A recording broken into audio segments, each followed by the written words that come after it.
Telugu methodology second year first lesson అండి. Stop అయిపోయింది ఇందాక. అది కంటిన్యూషన్ అనమాట. భాషా ప్రయోజనాలు. ఇక్కడ భాషా ప్రయోజనాలు అంటే ఏంటి? మానవుడు ఈ ప్రపంచంలో ప్రాణులన్నింటిలో ఉన్నతుడిగా, ప్రజ్ఞావంతుడిగా రూపొందించడానికి మూల కారణం అతని భాష. మనిషి మనుగడ, సామాజిక అభివృద్ధిలో భాష ప్రముఖ పాత్ర నిర్వహిస్తుంది. భాష వల్ల మనిషికి కలిగే ప్రయోజనాలు చాలా ఉన్నాయి. భాష మౌలిక ప్రయోజనం భావ వినిమయమే.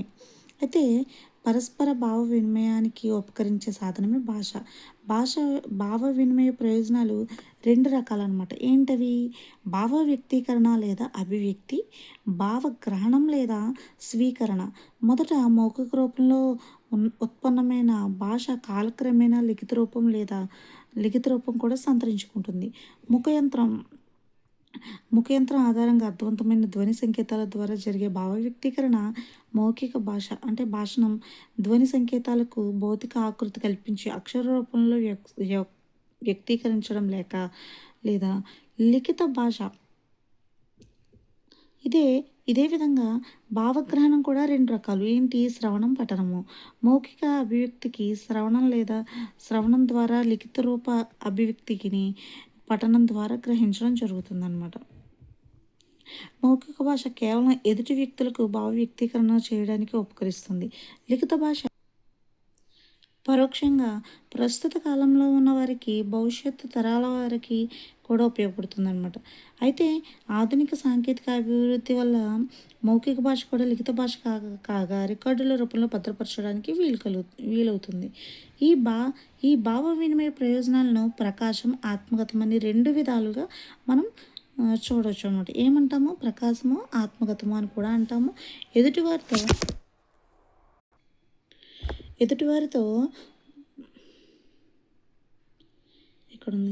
ఎదుటివారితో బహిర్గతంగా మాట్లాడడం, వాక్రూప ప్రకాశ వ్యక్తీకరణ.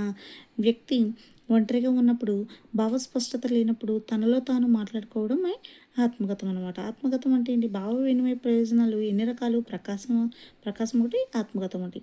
ఆత్మగతం అంటే ఏంటి? ప్రకాశం అంటే ఏంటి? బహిరంగంగా మాట్లాడితే ప్రకాశము. అదే మనము ఒంటరిగా ఉన్నప్పుడు మాట్లాడుకున్నాం అనుకోండి, అదే ఆత్మగతం అనమాట.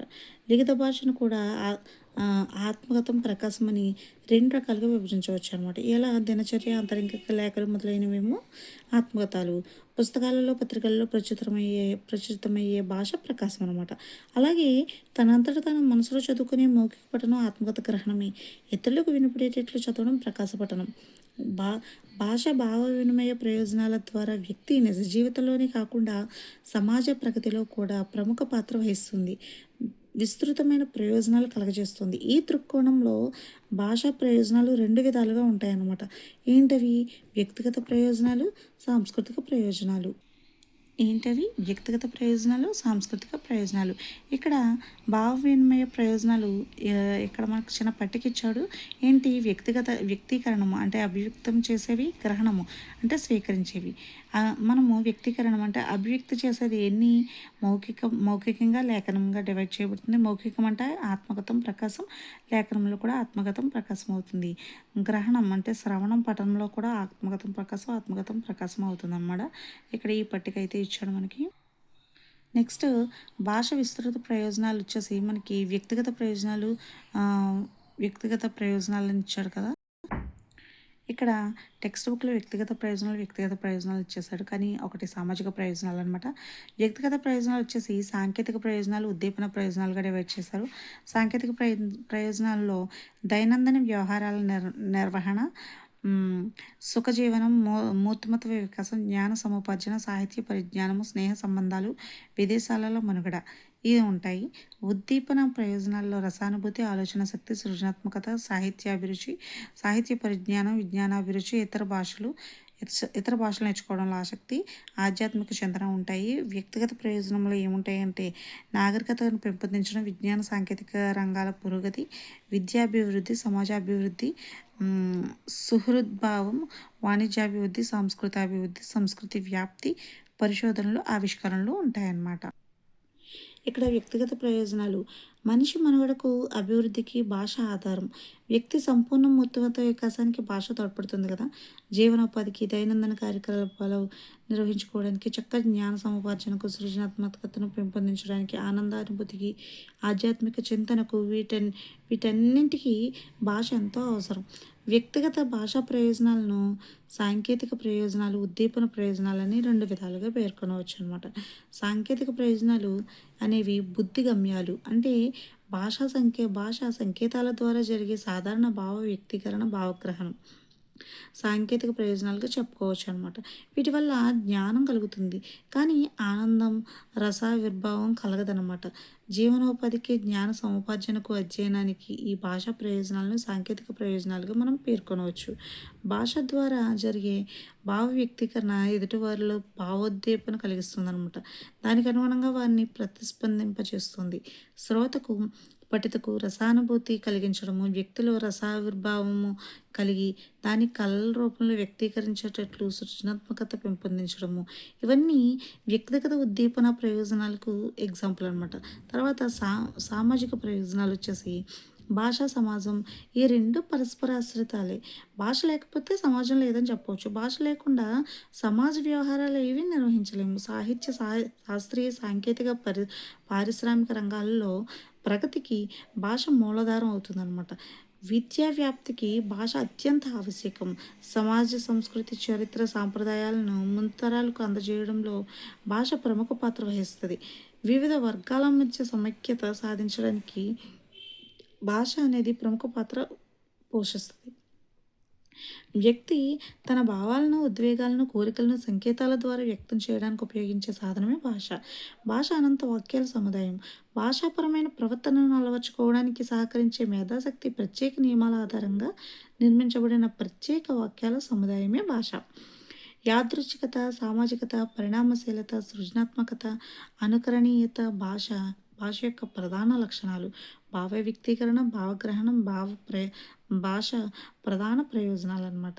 భాషా ప్రయోజనాలను వ్యక్తిగత ప్రయోజనాలు, సామాజిక ప్రయోజనాలుగా విభజించవచ్చు అని అక్కడ ఇక్కడ కూడా అదే చూపించాడు. వ్యక్తిగత ప్రయోజనాలను సాంకేతిక ఉద్దీపన ప్రయోజనాలుగా చూపించవచ్చు. మానవుడి యొక్క మనోభావ రూపకల్పనకు భాష సాధనము. భాష వల్ల మనోభావాలను వ్యక్తపరచడం సులభమవుతుంది అనమాట. ఇక్కడ భాష మరియు దాని యొక్క ఆలోచన ఎలా ఉంది, భాష ముందా, ఆలోచన ముందా అనే ప్రశ్న వాస్తవానికి చాలా కఠినమైనదే. కానీ భాష మరియు ఆలోచనలు ఒక విధంగా వైయక్తికాలే. మరియు ఒకదానికి ఒకటి మాత్రం ఒకదానిని ఒకటి ప్రభావితం చేస్తాయి. భాష లేని ఆలోచనను మనం ఊహించగలమా? శిశువులు ఉద్వేగ పార్శ్వాలకు భాష నేర్పిస్తుంది. వాటిని క్రియాశీలం చేస్తుంది అనమాట. అలా వ్యక్తి ఆలోచించడానికి, దానికి అనుగుణంగా ఏదో ఒకటి చేయడానికి, సామాజిక సందర్భంలో జీవితాన్ని గడపడానికి భాష తోడ్పడుతుంది అనమాట. ఆలోచన భాషను చైతన్యశీలిగా చేస్తుంది. భాష దాని యొక్క వినియోగము. మానవులకు భాషకు విడదీయరాని సంబంధం ఉందని మనకు తెలుసు. అయితే మనిషిని ఇతర జంతువుల నుండి వేరు చేసేది, అతను ఉన్నతంగా చేసేది భాషే. ఇది వ్యక్తికి, సమాజానికి తోడ్పడుతుంది. వ్యక్తిత్వ వికాసానికి భాష తోడ్పడుతుంది. సమాజాభివృద్ధికి, సంస్కారానికి భాష సాధనమని మనకు తెలుసు. ఇక్కడితో అదైంది. ఇప్పుడు మనము అదే లెసన్లో మన మాటల ప్రభావం మనపై, ఇతరులపై ఏ విధంగా ఉంటుంది అనేది మనం తెలుసుకుందాం. మన రాష్ట్ర ప్రభుత్వ ఉత్తమ పాఠ్యపుస్తక రచయిత అవార్డు గ్రహీత కొందా భాస్కరరావు గారు ఉన్నారా? ఆయన తన కొత్త భాస్కర శతకంలో పద్యంలో ఇలా అన్నాడనమాట. ఏంటి? భాష అనగానేమి పలుకుల పూదోట, మాటలు అనగానేమి మల్లె మూట, మాటలేని చోట మనిషికి అర్థము లేదు, భాస్కరార్యు మాట ప్రగతి బాట అన్నారు. అంటే మాటల ప్రభావం మనపైన, ఇతరులపైన అంతా ఇంత కాదు. మాటలే మనకు దేవుడిచ్చిన బహుమానం. మాటలే మనిషి ఆలోచనకు, వివేచనకు కొలమానం. ఈ మాటలు మనల్ని వెలిగిస్తాయి, ఇతరులను వెలిగిస్తాయి.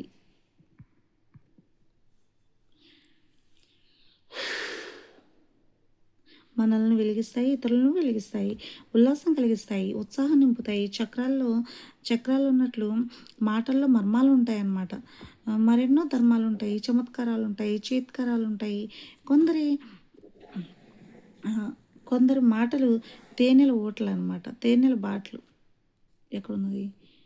తేనెల ఓటలు, ప్రగతికి బాటలు. మాటలు మనిషిని కవ్విస్తాయి, మనసారా నవ్విస్తాయి, సరికొత్త ఆలోచనలు రేకెత్తిస్తాయి. నన్నయ్య నన్నయ్య భట్టారకుడు తన కవిత్వంలో నానారు చితార్థ సూక్తి నిధిత్వం ఉందన్నాడు. అంటే సూక్తి అంటే ఏంటి? మంచి మాట, ఒక సుభాషితము. ప్లస్ ఉక్తి, సూక్తి. కొందరి మాటల్లో ఉక్తి వైచిత్రం ఉంటుందన్నమాట. అంటే చమత్కారంగా, సందర్భోచితంగా మాట్లాడడం అని అర్థము. In the beginning there is word it is with God అంటుంది హోలీ బైబిల్. ఓంకారంతోనే సృష్టి రహస్యమంతా ఓంకారంలోనే సృష్టి రహస్యమంతా ఇమిడి ఉందని అంటుంది హైందవ సంస్కృతి. ఇవి అందరికీ అర్థం కాని అమూర్త విషయాలు. మహాప్రస్థానంలో మాటలను మంత్రంగా మోగించాడు మహాకవి శ్రీశ్రీ. నా మాటలు వెన్నెల్లా ఆడుకునే అందమైన ఆడపిల్లలు అన్నాడు తిలక్. చూడండి, మాటలను మంత్రంగా మోగించిన కవి ఎవరు? శ్రీశ్రీ. ఎందులో? మహాప్రస్థానంలో. కానీ నా మాటలు వెన్నెల్లా ఆడుకుని అందమైన ఆడపిల్లలు అని చెప్పింది ఎవరు? తిలక్. ఇది టెట్ 2025లోనే ఇచ్చాడు మనకి. నిజమే, మాటలంటే మాటలా? భానుకిరణ ఏదో ఒక పని మీద బజార్కు వెళ్ళాడని తయారవుతున్నాడు. 4 ఏళ్ల కూతురు జాబిలి నాన్న అంది గోముగా. పరధ్యానంగా వినిపించుకోకుండా అద్దం ముందు తలదూకున్నాడు భాను. మళ్ళీ నాన్న అంది జాబిలి. ఏంటి తల్లి? మరే కుర్కురే. జాబిలి నోర్మే, ఎన్నిసార్లు చెప్పాను కురుకురే అలాంటి ఫాస్ట్ ఫుడ్స్ తినొద్దని. భాను కోప్పట్టాడు. అదే నాన్న, కురుకురే తేవద్దంటున్నాను. చిటికెలో మాట మార్చేసింది జాబిలి. బిడ్డ తెలివికి నవ్వుకోకుండా ఉండగలడా ఏ తండ్రైనా? పిల్లలు వాళ్ళ తెలివితేటలు పువ్వుల జల్లులు. తన ఉక్తి వైచిత్రంతో ఎన్టీఆర్ కేవలం 9 నెలల ముఖ్యమంత్రి పీఠాన్ని అలంకరించడమే కాకుండా తెలుగువాడి హృదయ పీఠాన్ని కూడా అధిష్ఠించాడు కదా. 4-5 తరగతులకే పరిమితమైన హీరో అక్కినేని ఆ తర్వాత కాలంలో ప్రపంచం అనే పాఠశాలలో సహజ అభ్యసన సన్నివేశాల ద్వారా తన సినిమాల్లో ధరించిన అపురూపమైన వేషాల ద్వారా గొప్ప మాటగారిగా మారాడు. వివిధ రంగాల్లో డైరెక్టరేట్లు చేసిన వాళ్ళు సైతం ఆయన పలుకుబడి ముందు దిగదుడిపే కదా. నోరు మంచిదైతే ఊరు మంచిదవుతుందని సామెత. కొండ అద్దమందు కొంచెమై ఉండదా అని మహాకవి వేమన అన్నట్లు చిన్న మాటలోనే కొండంత భావం దాగి ఉంది. మనకి ఇందాక మహాప్రస్థానం అన్నాం కదా. మహాప్రస్థానానికి ముందు మాట రాసింది ఎవరు అంటే గరికపాటి వెంకటాచలం గారు. నెక్స్ట్ ఏంటంటే చిన్న మెరియంబున చుడినే కారంబు అన్నాడు కవి సార్వభౌముడు శ్రీనాథుడు తన పల్నాటి వీరచరిత్ర కావ్యంలో. అప్పుడు అల్పుడెప్పుడు పలుకు ఆడంబరముగాను, సజ్జనుండు పలుకు చల్లగాను, కంచు మోగునట్లు కనకంబు మోగున విశ్వదాభిరామ వినురవేమ. ఇది వేమన పద్యం అని చెప్పనక్కర్లేదు కదా. ఏ మనిషికైనా ఎకానమీ ఆఫ్ వర్డ్స్ అని ఎకానమీ ఆఫ్ థాట్స్ ఉండాలంటాడు. అంటే సాహిత్యంలో మాటల్ని ఈటెలుగా మలిచి తెలుగు మాటలకు జీవాన్ని కలిగించిన గుడిపాటి వెంకటాచలం మహాప్రస్థానానికి తాను రాసిన ముందు మాటలో అక్షరాస్యులే కాదు. చూడండి, ఇక్కడ మహాప్రస్థానానికి ముందు మాట రాసింది ఎవరు? గడికపాటి వెంకటాచలం గారు అనమాట. అక్షరాస్యులే కాదు, అక్షరముక్క రాని వాళ్ళు సైతం కవితామయంగా మాట్లాడగలరు. మనం బళ్ళో నేర్చుకునే చిలుక పలుకులు చదువు కాదు కదా అన్నాడనమాట. ప్రకృతి సౌందర్యాన్ని చూసి ప్రవశించే భాస్కర్రావు మాస్టర్ ఓ సాయంత్రం వేళ పట్టణానికి దగ్గరలో ఉన్న పంట పొలాల వైపు షికారుకు వెళ్ళాడు. కాసింత పైరుగాలు పిలుచుకుని భూమి తల్లి సోయగాలు తనివి తీరా తిలకించి పులకించిపోవాలని. పగలంతా చేలో కష్టకాయం చేసి మట్టి అంటిన బట్టలతో చేతిలో చిలకపారతో పక్కన చిలకలాంటి పడుచీలతో ఎదురయ్యాడు వాళ్ళ బాబాయ్ దుడ్డు కోటేశం.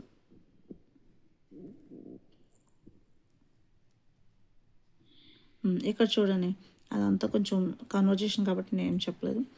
వరిసేన పచ్చగా ఆనందమాడతందయ్య దుట్టు కోటేశం మాటల్లో అంతో ఇంతో కవితావేశం లేదనగలరా?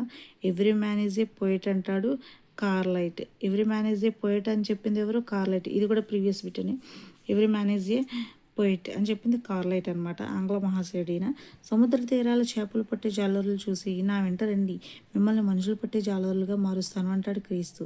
అయితే తాను చూపిన మహిమల సంగతి ఏమో కానీ ఆ మాటలో ఎంతటి మధురమో. వెంటనే తాను పట్టిన చేపల్ని వలల్ని అలాగే వదిలేసి ఆ మహనీయుని వెంట పరిగెడతారు మత్స్యకారులు. మన పైన ఇతరులపైన ఉన్న మాటల ప్రభావాన్ని కొలవడానికి కొలమానం లేదేమో. మహాకవి పోతన భాగవతంలో వర్ణించిన వామనమూర్తి విశ్వరూపాన్ని కొలవడానికి సరైన సాధనాలు లేనట్లు మాటల ప్రభావంలో మనపైన ఇతరులపైన గొబాళిస్తూ ఉంటుందన్నమాట.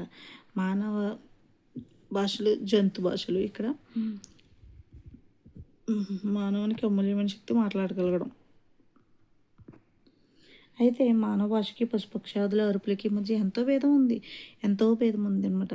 జంతువుల అరుపులలో 7, 8 లేక 10 కన్నా ఎక్కువ రకాలేమి ఉండవు. మానవ భాషలో రకరకాల ధ్వనులు కలిపి మాటలుగా ఆహ్, ఏర్పడడం, రకరకాల మాటలు కలిపి రకరకాల వాక్యాలు ఏర్పడడం ఉందనమాట. స్ట్రికల్ బ్యాగ్స్ అనే రకం చేపలు వసంతకాలంలో తమ ప్రాంతంలో ఇతర ప్రాంతాల్లోని చేపలు రాకుండా రక్షించుకుంటాయంట. పై ప్రాంతం నుంచి చేప రావడం, దాని పొట్ట, గొంతుకులలో ఎర్ర రంగును చూసి ఈ చేపలు గ్రహించి వెంటనే దాన్ని నిరోధిస్తాయన్నమాట. ఈ ప్రాంతంలో దొరికే ఆహారం ఎక్కడ ఉన్నా వాటికి, వాటి పిల్లలకు సరిపడేట్లు చూడటానికి అవి ఇలా చేస్తాయి. పక్షులు, కోతులు భయం, అనురాగము కలిగినప్పుడు అరుపులు అరుస్తాయి. కోతులలో వెల్వెట్ మంకీస్ అనే తెగ అధమపక్షం 6 రకాల అరుపులు అరుస్తుందన్నమాట. మానవ భాషకు తత్క్షణ ప్రేరణ అక్కర్లేదు. పులి రాకుండానే పులి వస్తుందనొచ్చు. ఇటువంటి సామర్థ్యం జంతువులకి లేదు. మానవులు భాష ద్వారా విషయ నివేదన చేయటము, ప్రశ్నించడము, ఆజ్ఞాపించడము, ఆర్థించడము మొదలైనవి చేయగలరు. జంతు సంకేతాలకు ఇటువంటి శక్తి లేదనమాట. బుద్ధి కుశలత గల మానవజాతి తమ పరిసరాలను పరిశీలిస్తూ తమ ఊహలతో జీవితానికి అవసరమైన అనేక సౌకర్యాలను సమకూర్చుకుంటుంది. ఆ సౌకర్యాలలో మొదట చెప్పదగింది ఏది? భాష. అయితే జంతువులు, పక్షులు వాటి ఆహార వ్యవహారాల కొరకై వివిధ ధ్వనులు, చేష్టల ద్వారా భావ వినిమయం జరుపుతాయన్నమాట. అనేక ప్రేరణాత్మక మరియు సహజత ధ్వనులను జంతుజాలం చేస్తున్నప్పటికీ ఆ ధ్వనులన్నీ ప్రధానంగా ఎన్ని రకాలట? 3 అవసరాల దృష్ట్యా ఉంటాయట. అంటే అవి ప్రమాద సంకేతాలు, సహజీవ అభిలాష మరియు ప్రాదేశిక హక్కుల రక్షణ. అంతే, ప్రమాదము, ప్రాదేశిక హక్కుల రక్షణ, సహజీవన అభిలాష ఇవి మాత్రమే. ప్రమాద సంకేతాలుగా జంతువులు చేసే శబ్దాలు. జింకలు వంటి జంతుజాలము ఏదైనా తోటి జింక తన తోకను ఎత్తినట్లు కనిపించగానే దానికి ప్రమాద సూచిక గ్రహించి తామున్న ప్రదేశాన్ని వదిలి వేగంగా పరుగులు తీస్తాయన్నమాట. కొన్ని రకాల పక్షి జాతుల్లో అవి చేసే విజిల్ వంటి శబ్దం ప్రమాద సూచిక. పరిశీలకులు ఈ 2 రకాల హెచ్చరికలను రీతులను పక్షి జాతుల్లో గమనించారన్నమాట.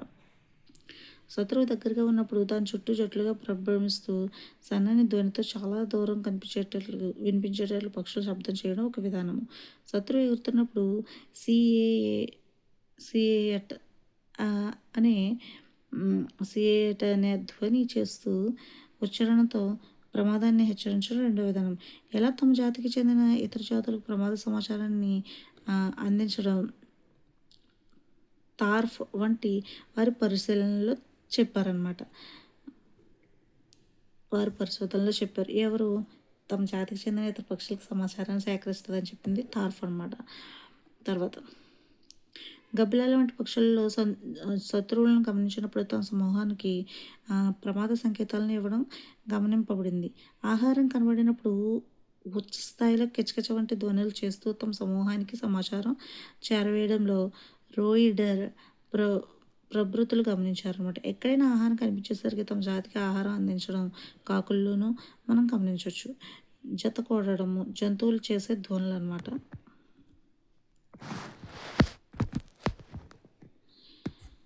జంతువులు చేసే ధ్వనులు ఎలా ఉంటాయి? కొన్ని రకాల చేపలు, బాతులు మొదలగు వాటిలో నాట్యం చేయటం, వంక టింకరగా ఈదుట, కప్పలు, గొల్లబొమ్మల్లో తమ జత జీవులను ఆకర్షించడం కోసం విచిత్రమైన ధ్వనులు చేయడము థామ్సన్ వంటి వారు గుర్తించారనమాట. ఇక్కడ 3 శాస్త్రవేత్తలు వచ్చారు. ఒకరు ఏంటి? పక్షుల గురించి వాళ్ళ సంకేతాల గురించి చెప్పింది తార్ఫ్. అయితే గబ్బిలాల గురించి అయితే రాయిడర్. అదేవిధంగా చేపలు, ఈ గొల్లబొమ్మలు, ఈ క్లౌడ్స్ అనేటి విచిత్రమైన వాటి గురించి గంట చెప్పింది ఎవరు అంటే బాతులు, గొల్లబొమ్మలు వీటి గురించి చెప్పింది థామ్సన్ అనమాట.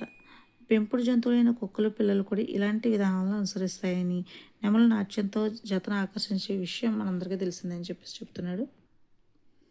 జంతువులకు మానవ భాషా శిక్షణ. నర్తించడమో, రకరకాలుగా ధ్వనించడమో తప్ప జంతువులు మానవ భాషను నేర్పగలవా? మానవుని వలె భావ వ్యక్తీకరణ చేయగలవా అనే అంశాలపైన కూడా చాలా మనస్తత్వ శాస్త్రవేత్తలు కొన్ని పరిశోధనలు చేశారు. ఈ రకమైన పరిశోధనల కొరకు మానవునిలో దగ్గర పోలికలు గల చింపాంజీలను ఎంపిక చేసుకున్నారన్నమాట. గార్డెనర్ అతని అనునాయులు అమెరికా దేశంలో ఆందోళనకు నేర్పే సాంకేతిక భాష అయిన అమెల్సన్ను ఉషు అనే సింపాంజీకి నేర్పించారు. 4 ఏళ్ళు సుశిక్షణలో ఉషు కొన్ని వందల సంకేతాలను స్పర్శించి అర్థం చేసుకోగలిగిందనమాట. అలాగే 130 సంకేతాలు వివిధ అర్థమైన రీతుల్లో ప్రకటించడానికి కూడా నేర్చుకుంది. బ్రియాక్ అనే పరిశోధకుడు సారా అనే చింపాంజీకి భాషను నేర్పే ప్రయత్నం చేశాడు. ఫలితంగా రంగురంగుల ప్లాస్టిక్ ఆకృతులను ఉపయోగిస్తూ తమ భావాలను వ్యక్తీకరించడం సారా చేయగలిగిందనమాట. పరిశోధకులు ఇచ్చే సూచనలు అర్థం చేసుకోవడం, నిర్దేశాలను అనుసరించడమే కాదు, తాను ఉపయోగించే సంకేతాలతో వాక్య నిర్మాణాన్ని చేయగల సామర్థ్యాన్ని కూడా సారా ప్రదర్శించగలిగింది. ఈ రకంగా కనీస ప్రాథమిక స్థాయిలోనైనా భాషా వ్యాకరణాలను వినియోగించగల సామర్థ్యం చింపాంజీలకు ఉందని సారా నిరూపించింది. తర్వాత ఫ్రాన్సిస్ ప్యాటర్సన్, ఈయన మరియు ఆమె యొక్క అనునాయులు కోకో అనే ఒక సంవత్సరం వయసున్న చింపాంజీకి అమెల్సన్ నేర్పారనమాట. 6 ఏళ్ల శిక్షణ ద్వారా చింపాంజీ 600 సంకేతాలను అర్థం చేసుకుంది. స్వతంత్రంగా వినియోగించే స్థితికి చేరిందనమాట. తమ భావాలను వ్యక్తీకరించడము, హాస్యోక్తులు చెప్పడము, తప్పు చేసినప్పుడు శిక్షణ తప్పించుకునేందుకు అబద్ధాలు చెప్పడం, మైకేల్ అనే తోటి చిన్న గొర్రెలతో మాట్లాడడము, అతనికి సంకేతాలను ఉపయోగించే రీతిలో బోధించడం వంటి పనులు కోకో చేసిందనమాట. ఆల్ఫ్రెడ్ బ్రెయినే ప్రజ్ఞామాపనలో పరిశీలించినప్పుడు ఈ చింపాంజీలు తమ వయసు గల మానవ శిశువుల కన్నా కొంచెం తక్కువ స్థాయిలో తమ ప్రజ్ఞను నిరూపించుకున్నదని పరిశోధనలు నిర్ధారించాయన్నమాట. ఇటు పరిశోధనలు మానవేతర జీవజాలంపై ఇంకా కొనసాగుతూనే ఉన్నాయి. ప్రపంచ భాషలు వర్గీకరణ విభజన ఎలా ఉంది? ప్రపంచంలో 3000 భాషలకు పైగా ఉన్నాయని అంచనా ఉంది కదా. కొన్ని భాషల విషయంలో అవి ప్రత్యేక భాషలా లేక మరొక భాషలోని మాండలికాలా అనే విషయం తేలడం సాధ్యం కాదు. కాబట్టి భాషల సంఖ్య ఎంత అని నిర్దిష్టంగా చెప్పడం కష్టమైన పని. మానవులు మాట్లాడే ప్రతి భాష ఇంకొక భాష కన్నా విలక్షణమైనదే అయినా అన్ని భాషలకు వర్తించే సామాన్య లక్షణాల గురించి ఈ అధ్యయనం ప్రారంభంలోనే మనం చర్చించాం. అయితే 3 సముద్రం, ఒక వంతు మాత్రమే భూమి ఉన్న ఈ ప్రపంచంలో ఇన్ని వేల భాషలు పరిడవెళ్ళడం ఒక మహా అద్భుతం. ప్రారంభంలో విద్వాంసులు భాషలన్నీ ఒక మూల భాష నుండి పుట్టాయని అభిప్రాయపడిన పరిశోధన వృద్ధి చెందిన కొద్దీ ఈ అభిప్రాయాన్ని పక్కా రుజువులతో నిరూపించడం సాధ్యం కాదని స్పష్టమైందనమాట.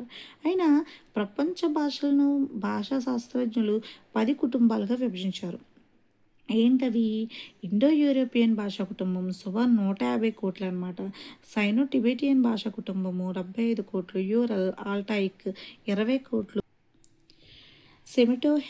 హెమిటిక్ 20 కోట్లు, ఆస్ట్రల్ భాషా కుటుంబం 15 కోట్లు, బంటు భాషా కుటుంబం 20 కోట్లు, ద్రావిడ భాషా కుటుంబం 20 కోట్లు, జపనీస్ భాషా కుటుంబం 12 కోట్లు, అమెరికన్ ఇండియన్ భాషా కుటుంబము 1 కోటి, బాస్కు భాషా కుటుంబము అనేది 0.5 అనమాట కోటి. ఈ 10 కుటుంబాల్లో వాని విశిష్ట లక్షణాలను బట్టి ఎన్నో ఉపకుటుంబాలు ఉంటాయన్నమాట. ఉపకుటుంబంలో శాఖలకు ఉపశాఖలు,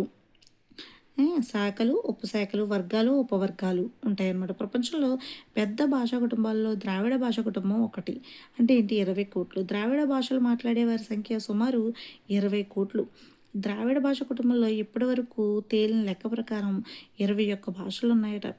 ఒకటి తమిళ్, మలయాళ, కొడుగు, కోత, తొద, కన్నడం అంటే బడగ కన్నడ మాండలికం అనమాట. తెలుగు అనేది 8వ ప్లేసు. గోండి, కోయగోండి మాండలికం అంటే మనది ఏ భాష? ద్రావిడ భాష కుటుంబం అనమాట.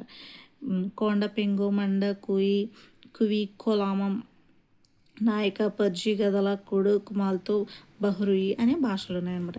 ఇటీవల కొందరు పరిశోధకులు దక్షిణ భారతదేశంలోని మరికొన్ని ఆటవిక జాతుల భాషలను ప్రత్యేక భాషలుగా పరిగణించారనమాట.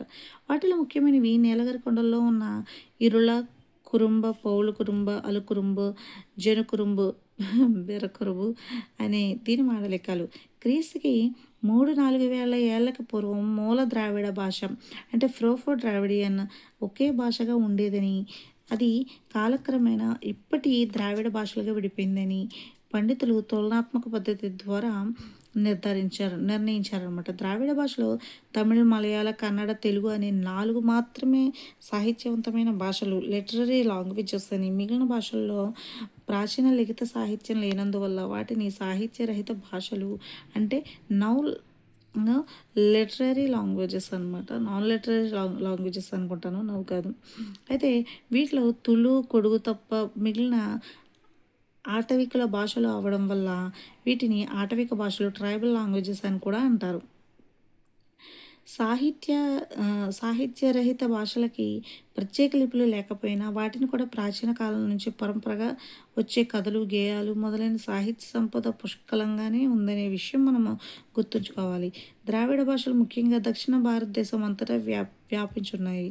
శ్రీలంక, ఉత్తరాంధ్రలో తమిళులు ఉండడం వల్ల అది కూడా ద్రావిడ భాషా స్థానంగానే పరిగణించాలన్నమాట. ఉత్తర భారతదేశంలో కూడా మధ్యప్రదేశ్, ఒరిస్సా, బీహార్ రాష్ట్రాల్లో కొన్ని ఆటవిక జాతుల వారు ఇప్పటికీ ద్రావిడ భాషలను మాట్లాడుతున్నారు. పాకిస్తాన్లో బలూచిస్తాన్ రాష్ట్రంలో ఉండే బ్రాహుయు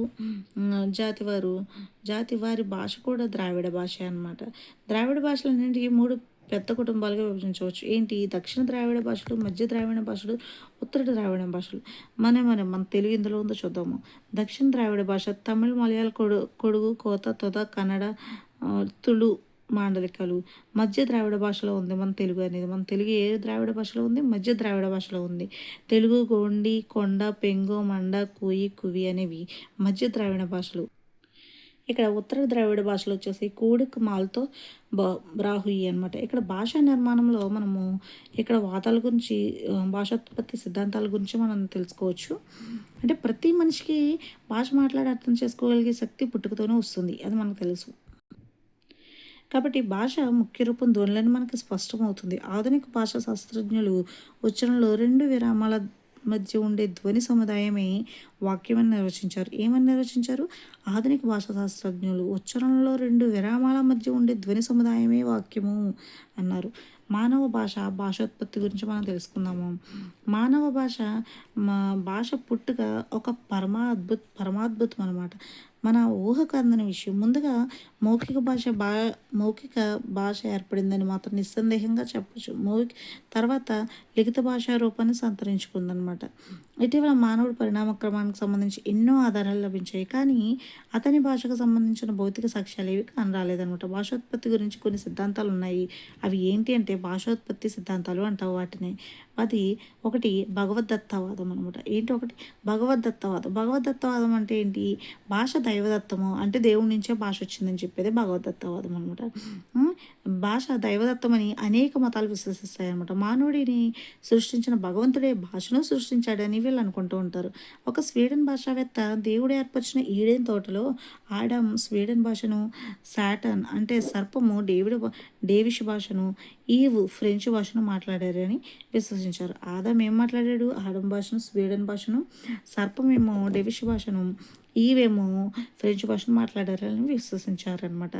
ఈ వాదం ప్రకారం హిందువులకు సంస్కృత భాష, మహమ్మదీయులకు అరబిక్ భాష, క్రైస్తవులకు హిబ్రూ భాషలు దైవ భాషలు. భగవంతుడు ఒక్కడే అయినప్పుడు ఒకే రకమైన భాష ఉండాలి కాబట్టి ఈ వాదనకు హేతుబద్ధత లేదు. అంటే ఒక్కొక్కరికి ఒక్కొక్క భాష ఉంది కదా, మరి దేవుడు ఒక్కడే అయినప్పుడు దేవుడి నుంచి భాష వచ్చింది అన్నప్పుడు ఒక్క భాష రావాలి కదా, ఇన్ని రకాల భాషలు ఎందుకు వచ్చాయి అని అనుకుని ఈ వాదనకి హేతుబద్ధత లేకుండా అయిపోయిందనమాట. అంటే కార్యకరణ సంబంధం, relation between cause and effect లేదనమాట. ఈ వాదం తాడు బంగారం లేని పుక్కిటి పురాణం లాంటిది. ఇక్కడ మనకి లాస్ట్ టైం డిఎస్సిలో ఒక బిట్ ఇచ్చాడు, కార్యకరణ సంబంధం లేని సిద్ధాంతం ఏది అని చెప్పేసి, అది భగవద్దత్తవాదం అనమాట. తర్వాత స్వభావవాదము, ఫైథాగరస్ అండ్ ప్లేటో వంటి స్వభావవాదులు భాష యొక్క ఆవశ్యకతను బట్టి స్వాభావికంగా ఉత్పన్నమైందని, భాష యొక్క స్వభావాన్ని బట్టి ఉత్పన్నమైందే భాష అని చెప్పారు. కాబట్టి ఇది స్వభావవాదము. తర్వాత సాంకేతికవాదము. సంకేతవాదుల్లో డెమిట్రియస్, అరిస్టాటిల్ అనేవాళ్ళు ముఖ్యమైన వాళ్ళు అనమాట. వీరు భాషా సంకేతాల ద్వారా ఏర్పడుతుందని చెప్పారనమాట. ఇది టెట్ 2025లో ఇచ్చాడు. సహజ ధ్వని ఆధారవాదం. ఇప్పుడు సహజ ధ్వనుల ద్వారా భాష ఏర్పడుతుందని కొన్ని వాదాలు ప్రతిపాదించాయి. వీటిలో ముఖ్యమైనవి కొన్ని ఉన్నాయి.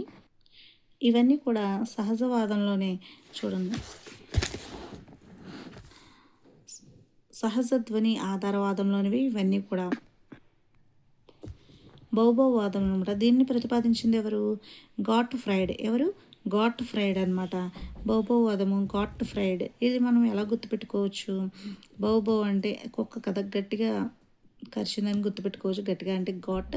అలా అంటే నేను అలా గుర్తుపెట్టుకున్నాను, మీ ఇష్టం, మీరు ఎలా పెట్టుకున్నాం అది మీ ఇష్టము. గాట్ ఫ్రైడ్ అనమాట.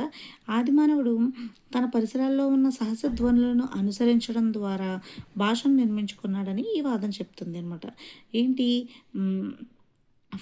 ఎగ్జాంపుల్ కాక, బౌ బౌ, మే మే ఇలా సహజంగా ఉండే ధ్వనులు ఏవైతే ఉన్నాయో, ఆ ధ్వనుల ద్వారా ఆయా జంతువులు సూచించే పదాలుగా ఏర్పరచుకున్నాడనమాట. ఉదాహరణ కాకి, మేక అలా అనమాట. కొన్ని పదాల ఉచ్చారణలు సహజ ధ్వనులకు దగ్గరగా ఉండడము ఈ వాదానికి ఆధారం. కానీ ఈ సిద్ధాంతం ధ్వనులతో ఏ సంబంధము లేదు. ఎన్నో పదాలు ఎలా పుట్టాయో వివరించలేదు. ఇప్పుడు ఈ వాదం ధ్వనులతోనే వచ్చింది అనుకోవచ్చు. ఇప్పుడు కాకి ఉంది. కాక అంటది కాబట్టి దానికి కాకి అనే పేరొచ్చింది. అలా సహజ ధ్వనుల ద్వారానే ఈ భాష అనేది వచ్చింది అని అనుకున్నప్పుడు, మరి గాలి వేస్తది కదా ఆకులకి. అప్పుడు మనము ఏ భాష పెడతారు? దాన్ని ఒక శబ్దం గాని, భాష గాని లేదు కదా! మరి వీళ్ళు చెప్పిందే కరెక్ట్ అన్నప్పుడు ఈ వాదానికి కొన్ని కొన్ని ఆటిలకి ఎలా పుట్టాయో వివరించలేదిది. అందుకని ఈ వాదం భాషా నిర్మాణం గురించి కూడా పేర్కొనలేదు కాబట్టి దీన్ని ఈ ధ్వనులు చేసే జంతువులు వేరు వేరు భాషల్లో వేరు వేరు విధాలుగా పిలుస్తాం కదా! ఇప్పుడు కాకి ఉందనుకోండి క్రో అవుతుంది ఇంగ్లీష్‌లో. తెలుగు మేక అయితే ఇంగ్లీష్‌లో గోట్‌గా మారుతది కదా! హిందీలో బకరా ఉంటుంది కదా! ఇలా అన్ని భాషలు ఒక్కొక్క రకంగా ఉంటుంది కాబట్టి దీన్ని ఆధారం లేదని చెప్పేసి పక్కన పెట్టేశారనమాట. తర్వాత పూపు లేదా టట్టట్ వాదం అనమాట.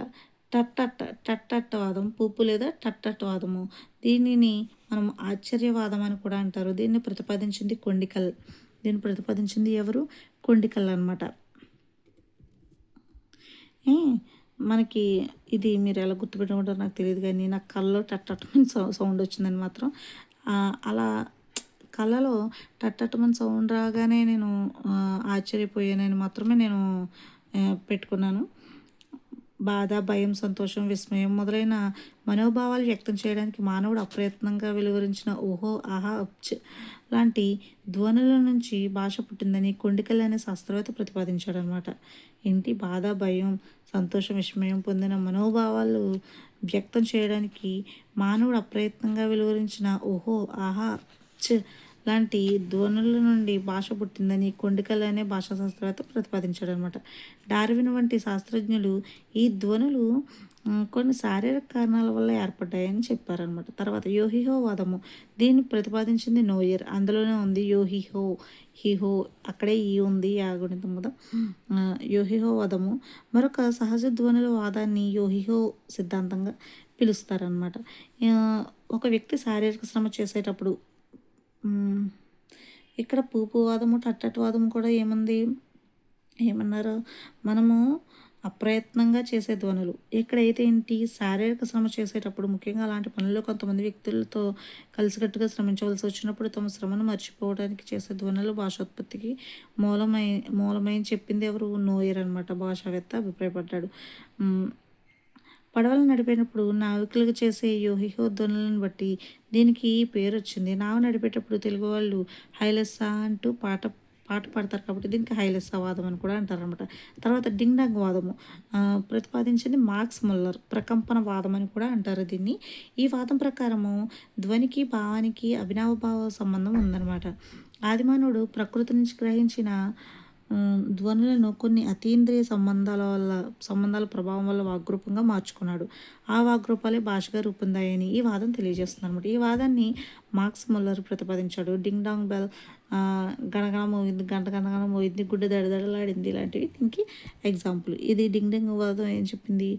ప్రకృతి నుంచి గ్రహించిన ధ్వనులను కొన్ని అతీంద్రియ సంబంధాల ప్రభావం వల్ల వాగ్రూపంగా మార్చుకున్నారని చెప్పింది. ఇవన్నీ ధ్వనులే. పూపువాదం ఏం చెప్పింది? బాధ, సంతోషం వచ్చే ధ్వనులు అని చెప్పింది. యోహిహో వాదం ఏం చెప్పింది?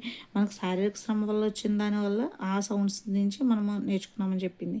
ఈ డింగ్ డంగ్ వాదం ఏం చెప్పింది? ప్రకృతి నుంచి కొన్ని సౌండ్స్ గ్రహిస్తాం కదా, దాని ప్రభావం వల్ల ఇక్కడ మనం భాష అనేది నేర్చుకున్నామని చెప్తుంది అనమాట. మౌఖిక అభినయవాదము ఇది డార్విన్ అనమాట. డార్విన్ది. శారీరక అభినయానికి మౌఖిక ధ్వనులకు మధ్య దగ్గర సంబంధం ఉంది అని చెప్పిన వాదమే మౌఖిక అభినయవాదం అనమాట. ముఖ కవలికలు, హస్త విక్షేపణ విన్యాసాలను హ్మ్, మనుషులు అప్రయత్నంగా అనుకరించడానికి ప్రయత్నిస్తారని, ఈ అనుకరణానికి ఫలితంగా భాష ఏర్పడిందని చెప్పాడు డార్విన్ శాస్త్రజ్ఞుడు భావించాడనమాట. ఆధునిక మానవుడు కూడా శరీరం, చేతులు, ముఖ కవళికలు, అభినయాల ద్వారా భాషను వ్యక్తీకరిస్తున్నాడు. డార్విన్ ప్రతిపాదించిన ఈ సిద్ధాంతం ప్రకారం ఆది మానవుడు మొదటిగా శారీరక హావభావాలు పెంపొందించుకున్నాడు. తర్వాత వాటికి అనుగుణంగా నాలుక, పెదవులు మొదలైన ముఖ యంత్రంలోని చేతుల ద్వారా కదలికలు ఏర్పడి ఎన్నో శబ్దాలు ధ్వనులుగా ఏర్పరచుకున్నాడు అనమాట. ఈ ధ్వనుల నుంచి భాష ఏర్పడిందని ఈ వాదన సూచిస్తుంది. అభినయం ద్వారా ఎన్నో భావాలను వ్యక్తం చేయగలిగినప్పటికీ భాషలో అన్ని శబ్దాలు, పదాలు అభినయానికి అందవు అనేది ఈ వాదంపై ఉన్న విమర్శ అనమాట. నెక్స్ట్ వచ్చేసి ధాతువాదము. సంస్కృత భాషావేత్తలు ఈ పదాన్ని ప్రతిపాదించారనమాట. ఈ వాదాన్ని మొదట ప్రతిపాదించిన వాడు ప్రాచీన భారత శాస్త్రజ్ఞులలో ప్రముఖుడైన యాస్కరాచార్యులు అనమాట. ఈయన ధ్వని అనుకరణం వల్ల ఏర్పడిన శబ్దాలు కూడా ధాతువుల నుంచి ఉత్పన్నమవుతాయని సూచించాడు.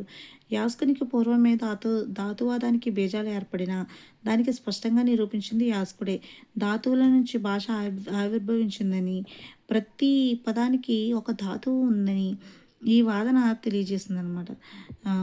మొదట క్రియాపదాలు ఉత్పన్నం అయ్యాయని, ఆ తర్వాత మిగిలిన పదాలు ఏర్పడ్డాయని ఈయన అభిప్రాయం. ఈ వాదన పూర్తిగా కాకపోయినా కొంతమేరకు హేతుబద్ధమైంది. నెక్స్ట్ వైయాకరణ, నయాకరణ వాదాలు.